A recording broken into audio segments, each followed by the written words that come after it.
सभी veterinary student को Rahul veterinary की तरफ से नमस्ते, राम राम, सत श्री अकाल।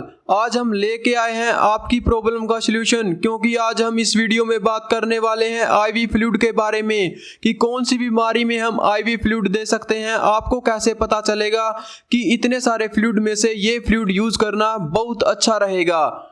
अगर आप सीखना चाहते हैं तो बने रहिए हमारे साथ। मैं राहुल वेटरनरी, वीडियो को एंड तक देखना मत भूलिए, तभी आप अच्छे से सीख सकते हैं। आज हम बात करेंगे एनएस, डीएनएस, आरएल और रिंटोज पर, क्योंकि यही काफी ज्यादा वेटरनरी में यूज होने वाले फ्लूइड होते हैं।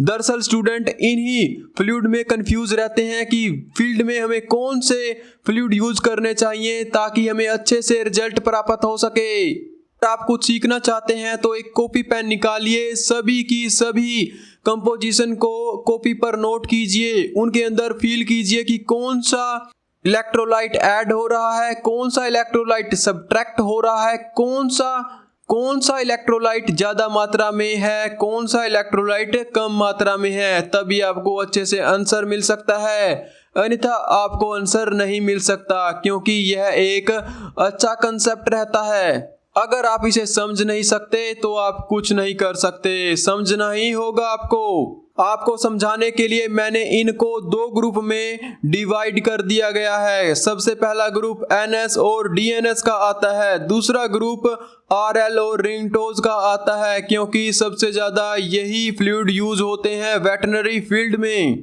आप यूट्यूब पर बहुत सारी वीडियो देखते हैं कि एनएस, डीएनएस, आरएल और रिंटोज को आप यूज कर सकते हैं डायरिया, वोमिटिंग, वीकनेस, फीवर जैसी बीमारियों में आप यूज कर सकते हैं। बट आपको एक पर्टिकुलर फ्लूइड नहीं बताया जा सकता, ना ही बताया जाता, क्योंकि उन्हें भी कुछ नहीं पता होता कि कौन से फ्लूइड किस बीमारी में यूज करना होता है। मैं आपको कई ऐसी बीमारी बताऊंगा जिसके अंदर आप फ्लूइड को एक पर्टिकुलर के रूप में यूज कर सकते हैं, और कई ऐसी बीमारी भी बताऊंगा कि आप कैसे देख के कैसे पता लगा सकते हैं। सबसे पहले मैं आपको एक एग्जाम्पल के तौर पर वेटरनरी फील्ड में ले जाता हूं।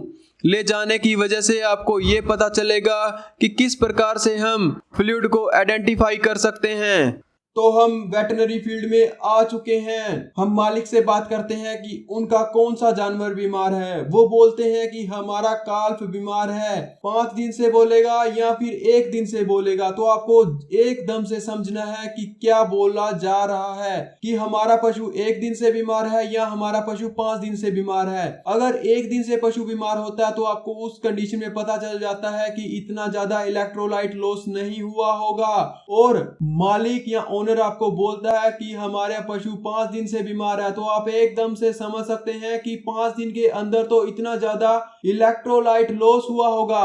तो आप इस कंडीशन से समझ सकते हैं कि कितना लॉस कितने दिन में हो रहा है। उस हिसाब से आप एनएस या डीएनएस चढ़ा सकते हैं बिना सोचे समझे। अगर पशु आपका 1 दिन से बीमार है तो आप एनएस और डीएनएस में चढ़ा सकते हैं, क्योंकि इसके अंदर डिहाइड्रेशन, वीकनेस, डायरिया, वोमिटिंग जैसी कंडीशन हो सकती है। तो आप बिना सोचे समझे एनएस और डीएनएस में से जो आपको दिल करे वो आप यूज कर सकते हैं, क्योंकि एनएस हमें किसी प्रकार की एनर्जी नहीं देता, पर डीएनएस डेक्स्ट्रोज होने की वजह से हमें अच्छी ज्यादा एनर्जी दे देता है, बॉडी को मेंटेन रखता है, और ये इतने ज्यादा बेनिफिट वाले फ्लूइड होते हैं। इनको हम आइडियल फ्लूइड भी बोल सकते हैं, क्योंकि ये हर एक बीमारी में ऐड हो जाते हैं। इन सभी फ्लूइड के साथ एंटीबायोटिक को अच्छे से मिलाया जा सकता है। मिलाने के बाद किसी प्रकार का भी प्रेसिपिटेट पैदा नहीं होता, और ना ही यह फ्लूइड खराब होता है। तो एक वजह यह भी है कि हम ज्यादातर एनएस और डीएनएस को ज्यादा प्रेफर करते हैं। हम डीएनएस को एक पर्टिकुलर बीमारी में भी यूज कर सकते हैं, जैसे टॉक्सीमिया, कीटोसिस, ट्रिप्नोसोमा, सर्रा जैसे बीमारियों में हम काफी ज्यादा यूज कर सकते हैं।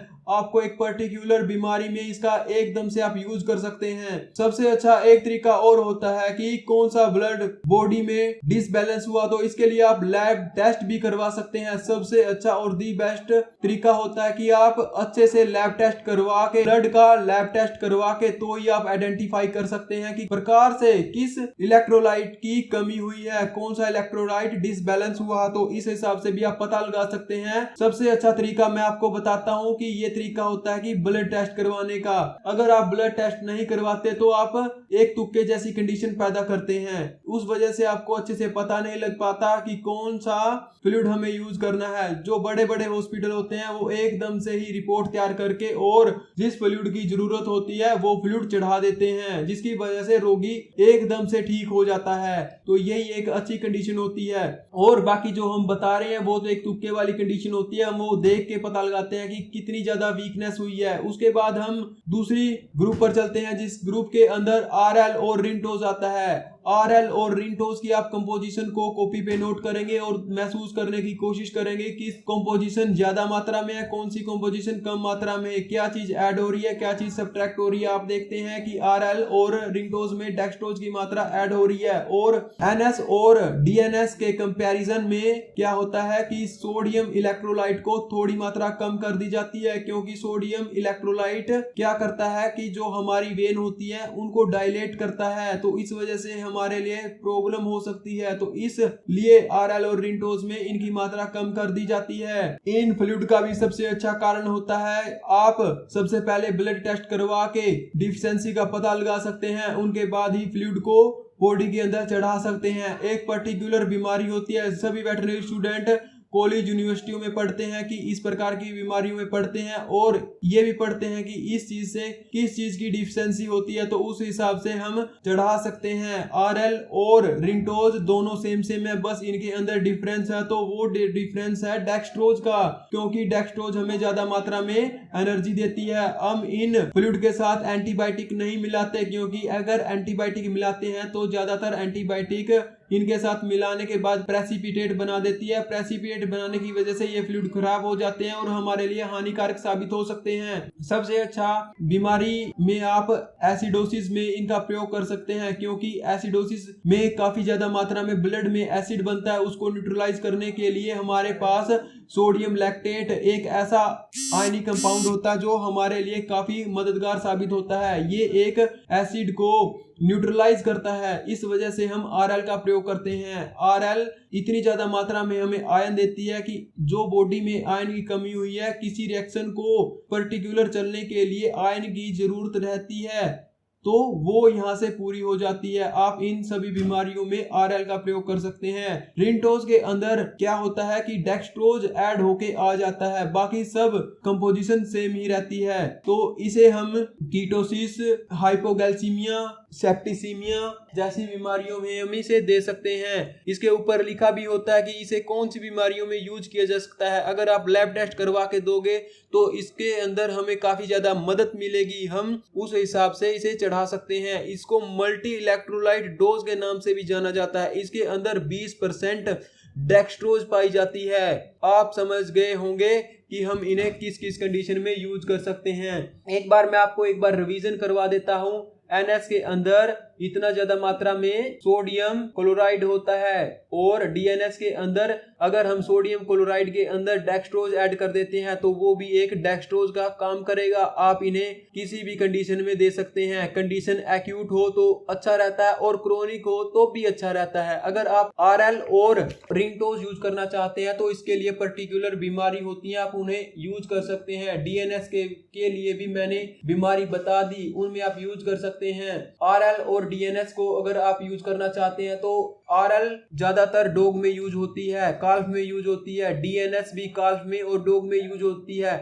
जो आपके पास मटेरियल अवेलेबल हो आप उसे यूज कर सकते हैं। किसी प्रकार से हिचकने की कोई जरूरत नहीं, क्योंकि ये सारे के सारे सेफ होते हैं। बस ये ध्यान रखें कि आरएल और डेक्सट्रोज में किसी प्रकार की एंटीबायोटिक नहीं मिलाई जा सकती। कुछ ऐसी एंटीबायोटिक होती हैं जो आप मिला सकते हैं, पर आपको उन एंटीबायोटिक के बारे में अच्छे से पढ़ लेना चाहिए, तभी आप अच्छे से परफॉर्म कर सकते हैं। तो अगर आपको मेरी वीडियो ये अच्छी लगे तो प्लीज चैनल को सब्सक्राइब, लाइक, शेयर करना मत भूलिए। Thank you for watching.